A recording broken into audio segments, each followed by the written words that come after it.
Hello viewers, welcome back.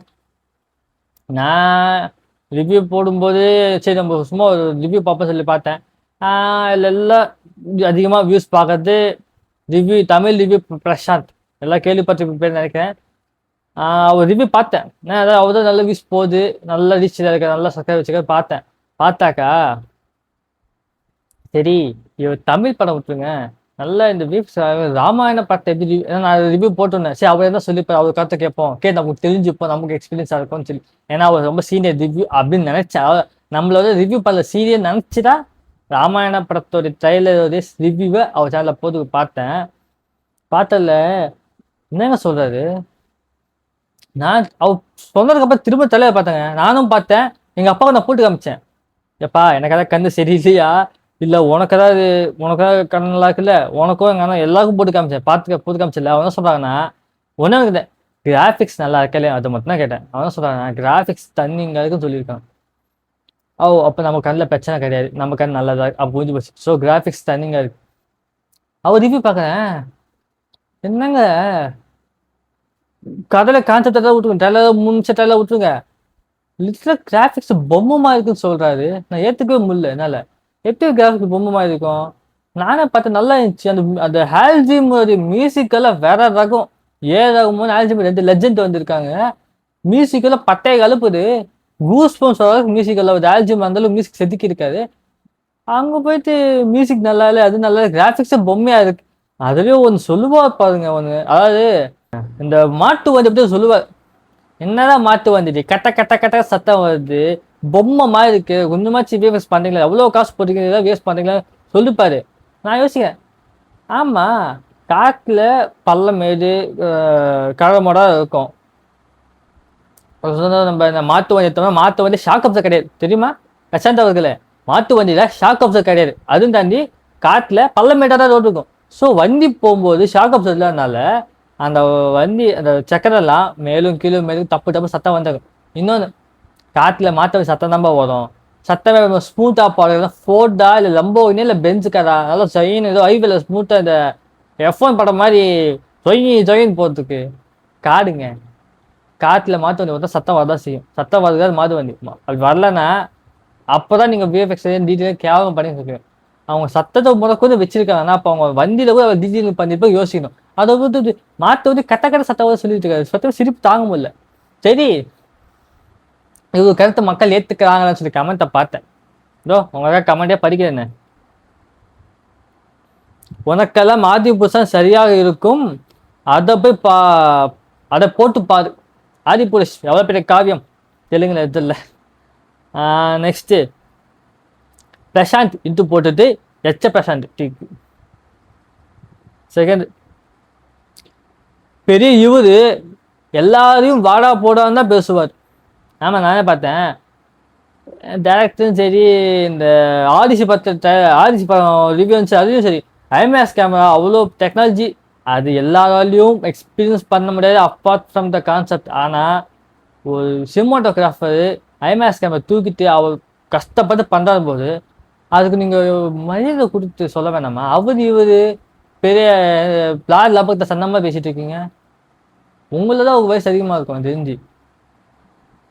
Second, இவர்கிட்ட கொடுத்து விஎஃப்எக்ஸை போட்டுக்கோங்க. அதாவது இவர்கிட்ட கொடுத்து விஎஃப்எக்ஸை போகணும். அப்போ எவஞ்சர்ஸ் இந்தியா மாதிரி அவதார் மாதிரி அந்த மாதிரி போகும். அப்போ நல்லா இருக்கும் விஎஃப்எக்ஸ். செகண்ட், இவர் தான் சினிமா உலகின் தந்தை. வந்துச்சா? எதுவுமே அருமையா இருக்குதா? நான் எதுவும் பேசலங்க, இல்லை கமெண்ட் தான். எதுவுமே அருமையா இருக்குதா? செகண்ட், நல்லா தான் இருக்கு, உனக்கு ஒரு அமௌண்ட் கொடுத்துருந்தா நல்லா சொல்லியிருப்பேன், சூப்பராக சொல்லியிருப்பேன்.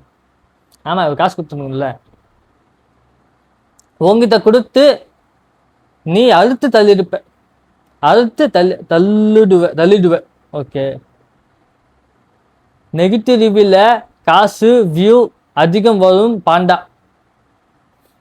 ஷேப்புக்கு பாடி ஷேப்பிங் பண்ணுறோம், சிம்பிளை போட்டுருக்காங்க. நான் பாண்டா போய் தப்பா பச்சை நினச்சேன், ஆனால் பக்கத்தில் சிம்பிளே போட்டிருக்காங்க. செகண்ட், லூஸு ட்ரைலர் சூப்பராக தான் இருக்கு. ஓகே, வேலை வெற்றி இல்லாதவன் தான் இந்த மாதிரி சொல்லிட்டு இருப்பான். ஏங்க நான் சுத்தமாக ரொம்ப அதிகமாக படிக்க மாட்டேன், ஒன்றும் பண்ணுறேன். இந்த ஸ்க்ரீன் ஷாட்டில் உங்களுக்கு அங்கே போட்டுருக்கேன் ஸ்க்ரீனில், லெஃப்ட் சைடு இருக்கும் பார்த்துக்கோங்க. நான் தப்பாக பார்த்தா நீங்கள் வச்சுக்கோங்க. இவர் பெரிய இவர் அவர் படம் எடுத்த கிளிப்பா தைல மரண மாஸ். டேய் இப்படிதான் எல்லாம் தெரிஞ்ச மாதிரி பேசுற. அவ்வளோதான், ஒன்றும் பண்ணுறேன். இந்த ஸ்க்ரீன்ஷாட் எல்லாம் உங்களுக்கு சைடில் போட படிக்கும்போது நீங்களே பார்த்து தெரிஞ்சுக்கோங்க. வச்சுருக்காங்க. இதை பார்க்கும்போது அதான் தோணுது, உங்களுக்கு தமிழ் படம் மட்டும் ரிவ்யூ பண்ண முடிஞ்சு அதை பண்ணுங்க. ஹாலிவுட் படமோ இல்லை ஹாலிவுட் ஒரு பிரம்மாண்டமாக படம். இன்னொன்று சொல்லி இந்த சொன்னதை முடிச்சிடுறேன். பிரம்மாண்டம் படமும் உங்களுக்கு ரிவ்யூ பண்ண தெரியலன்னா சிம்பிளாக ஸ்கிப் பண்ணி போயிட்டே இருங்க. அதை விட்டுவிட்டு ரிவ்யூ தெரிஞ்ச மாதிரி பண்ணுறது, தெரியலன்னு கேவலமாக பண்ணுறது, இந்த மாதிரி கமெண்ட் திட்டு வாங்குறது, இதெல்லாம் வேணாம். என்ன சொல்லியிருந்தாரு, பாகுபலி கம்பேர் பண்ணார். பாகுபலி எவ்வளோ பிரம்மாண்டமாக ஸ்கேல் ஏற்றப்பட்ட படம், அதில் எவ்வளோ டீட்டெயிலிங்கு நுணுக்கம் கதை இருக்கும். ஒரு ராமாயணம் எவ்வளோ பெரிய ஹிஸ்டாரிக்கல் ஸ்டோரி. எப்பா முதல்ல படமே ரிலீஸ் ஆகலை, படத்தில் அவங்க 3 மணி நேரம் படத்தில் இவங்க என்னென்ன காட்டியிருக்காங்கன்னு தெரியாது. ட்ரைலரில் ஜஸ்ட்டு நம்ம தெரிஞ்ச சீக்வன்ஸ், அதாவது கல்யாணம் ஆகும், வனவாசு போவாங்க, வருவான், மூக்கு வெட்டுவாங்க, அவன் தூக்கிட்டு போவான், போஸ்ட்பான். இதுதான் கான்செப்ட். இந்த கான்செப்ட் எல்லாம் தெரிஞ்சதுனால அதை தலையில் போட்டு காமிச்சாங்க. ஏன்னா புதுசாக இது இருக்க வேணாம், கான்செப்ட் தெரிஞ்சதுன்னு சொல்லி. ஸோ இதுக்கப்புறமா அந்த நாவல் புக்கில் இருக்கிற மாதிரி வால்மீகி எழுதின அந்த ஸ்டோரி, இந்த சின்ன சின்ன டீட்டெயிலிங்கு, சின்ன சின்ன கதைகள்லாம் படத்தில் இருக்கான்றது நம்ம தேட்டருக்கு பார்த்தா தெரிஞ்சுக்கணும். ஸோ நீ அவ்வளோ போய் ஹிஸ்டாரிக்காக தெரியலையா, தேட்டருக்கு போய் பார்க்கலாமா படம், அதுக்குள்ளேயே படத்தில் என்னன்னு தெரியாது. ட்ரைலர் தான் காமிச்சிருக்காங்க, ட்ரைலர் கான்செப்ட் காமிச்சிருக்காங்க, அவ்வளோதான். படத்தில் மெயின் டீட்டெயில் இருக்குதுன்னு சொல்லி இப்போ படத்தை தெரிஞ்சுக்கணும். அதில் வந்துட்டு சண்டை படம் பேக்ல எல்லாம் லைவாக போகுமா. இவர் இந்த விஎஃப்எக்ஸ் ஆர்டிஸ்ட் எல்லாம் இந்த பாகுபலி படத்தை ரிவ்யூ பண்ணது, ரியாக்ஷன் பண்ணாது இவர் பார்த்தாருன்னு தெரியல. அவ்வளோ பட்ஜெட்டில் ராஜமௌலின்னு சொல்லி அவ்வளோ, ஏன்னா ராஜமௌலி தப்பாக சொல்கிறாங்க, எல்லாம் என்னை பற்றி திட்டாதீங்க. ராஜமௌலி பெரிய டைரக்டர், இப்போ வாரணாசி சூப்பராக இருக்கும்போது தெரியல. ஆனால் ட்ரிபிள் எனக்கு ஃபேவர் பண்ணுறேன்னா நான் சொல்கிறேன்னா, அவ்வளோ பெரிய டைரக்டராக இருந்தாலும் விஎஃப்எக்ஸ் ஆர்டிஸ்ட்டுங்க இந்த பாகுபலி பார்ட் 2 ரிவ்யூ பண்ணும்போது, ரியாக்ஷன் பண்ணும்போது அங்கங்கே இவர் சொன்னார்ல, இங்கே சண்டை போட்டுக்கு பின்னாடி ஒருத்த கொம்பு ஆட்டிட்டு இருக்கான்னு சொல்லி, அதே சீனு பாகுபலியிலும் இருக்குது. விஎஃப்எக்ஸ் ஆர்டிஸ்ட்டுங்க ரியாக்ஷன் கொடுத்துருக்காங்க, வேணால் நீங்கள் சேனல் செக் பண்ணி பார்க்கலாம், யூடியூப்லேயே இருக்குது. நான் பார்த்தேன். என்னதான் பாகுபலி பெரிய படமாக இருந்தாலும் அதுலேயும் மிஸ்டேக்ஸ் ஹேப்பன். ஏங்க எவ்வளோ பெரிய டேரக்டராக இருந்தாலும் ஒரு சின்ன பாயிண்ட்ஸை சொதப்ப வாங்குங்க, சின்ன மிஸ்டேக்ஸ் வரும். நான் கேட்குறேன், மெயின் ஹீரோ சண்டை போட்ட, மெயின் ஹீரோ வில்லன் இவங்க சண்டை போட்ட பார்ப்பியா, இல்லை பேக்ல எவ்வளோ மிச்சர் தின்னுட்டு இருப்பான் அதை பார்ப்பீங்களா? பேக்ல எவ்வளோ பஞ்சாயத்து இருக்கும், பின்னாடி எவ்வளோ மிச்சர் தின்னுருப்பான் அவனை பார்ப்பீங்களா? இல்லை படத்துக்கு மெயின் ஸ்கிரீனு எங்கே ஃபோக்கஸ் ஆகுமோ அங்கே பார்ப்பீங்களா? ஆக்சுவலாக நீங்கள் அதாவது ஒரு டேட்டா ப்ரொடக்ஷன் எங்கே இருக்குன்னா, அவர் எங்கே உங்கள் கண்ணை தூக்கிட்டு போய் நிற்க வைக்கிறாரோ அங்கே உங்கள் கண்டு போகணும். பின்னாடி மிஸ்டேக்ஸ்லாம் மறந்துவீங்க, இப்போ கண்டுக்க முடியாது. அதுதான் ஒரு டேரக்டர் டெக்னிக்ஸ். இப்போ பின்னாடி ஒருத்தர் மிச்சம் தெரிந்தாலும் கூட அதை நீங்கள் பார்க்குறீங்கன்னா, நோட் பண்ணுறீங்கன்னா, அப்போ உங்கள் டேரக்டர் ஃபெயில் ஆகிடுது உங்களை இம்ப்ரெஸ் பண்ணுறது. ஸோ டேரக்டர் டெக்னிக் எங்கே இருக்குன்னா, பின்னாடி அவன் மிச்சம் தெரினா கூட நீங்கள் படத்தில் மெயின் கான்செப்ட், டேரக்டர் எங்கே உங்கள் கண்ணை தூக்கி நிற்க வைக்கிறாரோ அங்கே தான் உங்கள் கண் இருக்கணும். அதுதான் டேரக்டர் திறமை. அது வந்துதா இல்லையா மட்டும் பார்த்துப்பாங்க. எல்லாருக்கும் வந்துடு, எனக்கும் வந்துடு.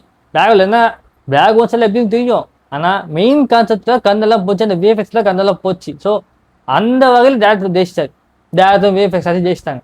ஸோ அதெல்லாம் நம்ம பார்த்து பாடணும். தவிர பின்னாடி மிச்சத்தின்னா என்ன, மைசூர் பக்கத்தில் நமக்கு என்ன, அது நீங்கள் நோட் பண்ணுற மாதிரி அவன் எடுத்தாலும் அப்போ நீங்கள் கிரிட்டிசைஸ் பண்ணுங்க. அதை விட்டு தேவையில்லாத கிரிட்டிசைஸ் பண்ணக்கூடாது.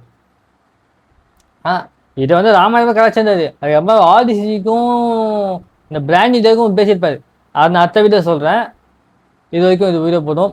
உங்களுக்கு ஏதாவது இந்த ட்ரெயிலை பற்றி, இந்த ட்ரெயிலர் நல்லா இருந்தால் சொல்லுங்கள், நல்லா இல்லைன்னு கமெண்ட் இல்லை ப்ரோ உண்மையில் ட்ரெயில் நல்லா இல்லை, நீங்களே தப்பாக சொல்கிறீங்க, பிரசாந்த் அவர்கள் நல்லா தான் சொல்கிறாரு, கரெக்டாக சொல்கிறாரு, நீங்கள் தப்பாக சொன்னீங்கன்னா அதுக்கு கமெண்ட் பண்ணுங்கள். ஒருவேளை நான் தப்பாக தெரிஞ்சு நினச்சிக்கிட்டு நான் மாற்றிக்கிறேன். இதை தாண்டி உங்களை அடுத்த வீடியோ சந்திக்கும் வரை குட் பை.